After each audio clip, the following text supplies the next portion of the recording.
Last month in Pittsburgh, 11 people were killed in their own synagogue, their house of worship. I learned about this from my brother, who was just 2 miles away visiting his son in college. And then a few weeks later, a mass murder and suicide shook a small town in California. There have been 313 mass shootings across the country, almost one every day this year. That's 4 people injured or killed other than the perpetrator. And oftentimes, these are men, angry white men. They're lonely, they're misfits, sometimes they're called ghosts in their own communities. So I have seen the carnage unravel, and I wonder, what can I do about this? I feel not only my own anger, but I feel helpless and hopeless. How can I bend the arc of the universe towards peace, justice, joy? Well, in that question lies part of the problem, at least for me, because I need to scale back, way back, my grandiose visions of saving the world from the forces of evil. And yet I need to recognize that I do have power. And rather than simply wallow in this righteous anger, I can try to understand why these things are happening. And why in this country do men choose to seek death and destruction rather than the pursuit of life, liberty, and happiness? I recall listening to an interview of a man named Dr. James Fallon, and he specializes in psychopaths. He's a neurologist, and he studies brain scans of murderers, and along with others who have been suffering from severe mental illness. And almost by coincidence, he came across his own brain scan, and he found out that his scan looked very much like the psychopaths. Low activity in empathy, morality, the ability to self-control.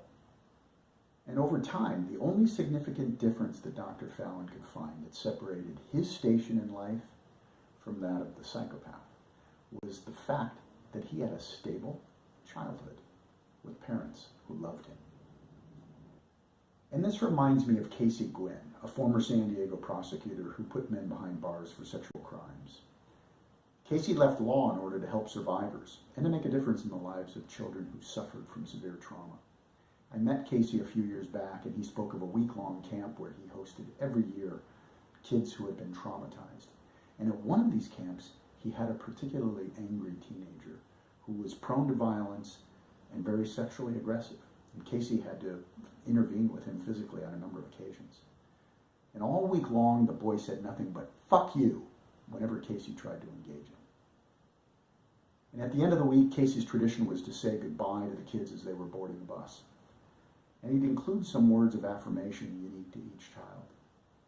But he had nothing he could say to this angry boy. And as that kid approached the front of the line, Casey was at a loss for what he might say.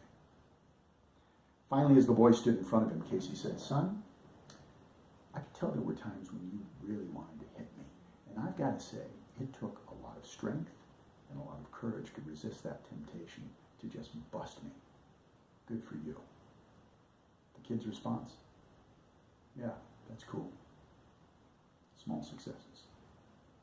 Every boy needs at least one adult who shows genuine respect and care for him, who teaches him about what it means to be in a relationship.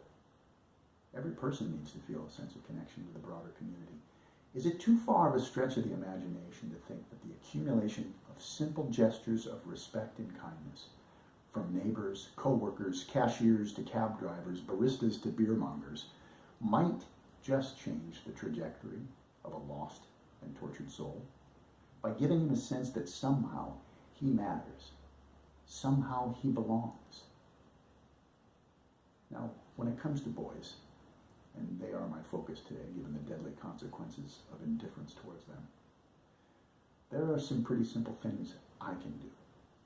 I can connect as a volunteer with my neighborhood school or a nonprofit where boys congregate.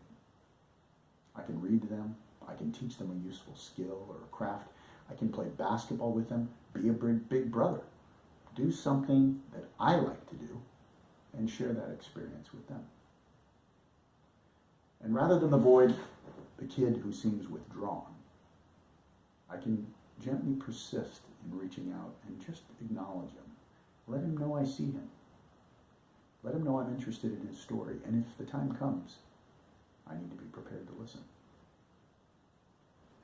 Now, if that feels a bit daunting, I can always start in my own neighborhood with people right next door. Hey, neighbor, how are you?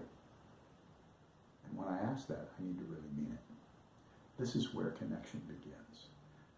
Perhaps they have boys of their own, or a younger brother or a nephew who's got some struggles and needs help. And beyond the parents and immediate family, the village is the next line of defense. I'm part of that village. You are part of that village. Yeah.